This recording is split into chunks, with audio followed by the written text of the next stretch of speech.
Hello friends, good evening সবাইকে। তোমরা সবাই কেমন আছো? এখন গাড়ি নিয়ে বেরিয়ে পড়বো, যেহেতু গাড়িতে তেল নেই তাই এখন পেট্রোল পাম্পে যাব।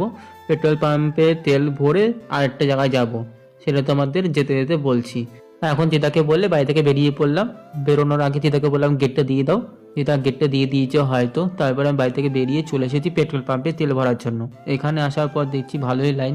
কিছুক্ষণ দাঁড়িয়ে থাকার পর গাড়িতে তেল ভরে নিলাম। এখন যাব হচ্ছে বিনগরের দিকে। ওদিকটা অনেকদিন ধরে যাওয়া হচ্ছে না, তাই ভাবলাম একটু ঘুরে আসি।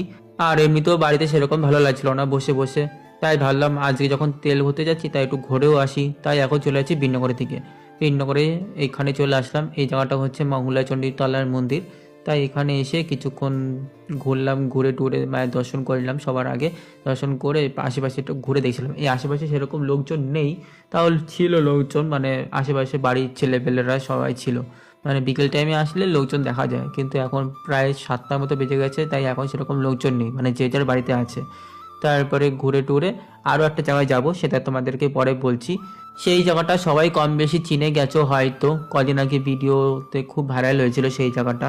তাই ভাবলাম আজকে ওখানে গিয়ে একটু ঘুরেই আসি, দেখেও আসি। চলো আপাতত রাখছি, কিছুক্ষণ বাদে দেখা হচ্ছে। সো ফাইনালি চলে আসলাম। তোমরা বলো তো এবার কোথায় এসেছি? এই জায়গাটা হচ্ছে সেই জায়গা যেখানে শিব ঠাকুর উঠেছিল কয়েকদিন আগে, একটা ছেলে স্বপ্ন দেখার পর। লোকমুখে শুনতে পেয়েছি আর ভিডিও দেখেই বুঝতে পেরেছি। আমি তো এই ব্যাপারে জানতাম না, ছোট মামি আমাকে বলেছে যে বিনগরে শিব ঠাকুর উঠেছে। তারপরে দেখছি যে ভিডিওতে এসেছে, ভিডিওতে আসার পর বুঝতে পারলাম যে এরকম এরকম শিব ঠাকুর উঠেছে, অনেকে পুজো টুজো করেছে। সবচেয়ে বড় কথা, টাকা ইনকাম করেছে। দূর দূরান্ত থেকে অনেক লোকজন এসেছে। তারপরে জমির যে মালিক উনি আসলো, উনি ব্যাপারটা দেখলো, দেখার পর উনি শিব ঠাকুরটাকে তোলার চেষ্টা করেছে, কিন্তু তুলে দেখছি একটা নোড়া। এটা আসলে শিব ঠাকুর নয়। মানুষ টাকা ইনকামের জন্য যে কি করতে পারে না পারে, মানে নিজের চোখে না দেখলে বিশ্বাস করতাম না। তারপরে জমির মালিক তারই পাশে একদম টিন দিয়ে বেড়া দিয়ে দিয়েছে। ওই ছেলে স্বপ্নে কি দেখিয়েছে না দেখিয়েছে আমরা কেউই জানি না। আদৌ কতটা সত্যি কতটা মিথ্যে কেউ বলতে পারবে না। ওখানকার লোকজন তো ভালোই রেগে আছে, কিছু বলার নেই। তারপর আমি দেখে দেখে চলে আসলাম রাধানগরে। এইখানে রাধানগরে মেলার প্রস্তুতি চলছে, প্যান্ডেল প্রায় শুরু। আর এখানে নাগরদোলনা, ব্রেক ডান্স সবই চলে এসেছে।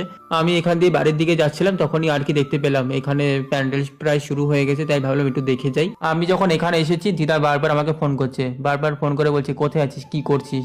তেল ভরার নাম করে তো গেলি আর আসিস না বাড়িতে। আমি ভাবলাম একটু রাধানগরের দিকে আছি, এই তো বাড়ির দিকে যাচ্ছি। তারপরে দেখো বাড়িতে চলে এসেছি। বাড়ি এসে ড্রেস ছেড়ে নিলাম।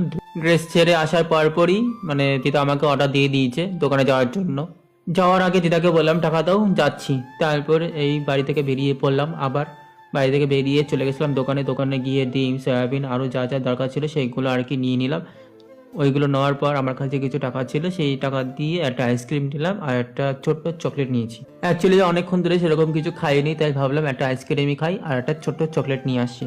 এই কিটক্যাটের চকলেট 10 টাকায় আগে 4 পিস পেতাম, এখন 2 পিস, তাও আবার সাইজে ছোট হয়ে গেছে। অ্যাকচুয়ালি জিনিসের এত দাম বেড়েছে, কি করবে, সাইজেও ছোট করে দিচ্ছে। আগেকার দিনগুলোই ভালো ছিল। চলো রাখছি, দেখা হচ্ছে পরের ব্লগে।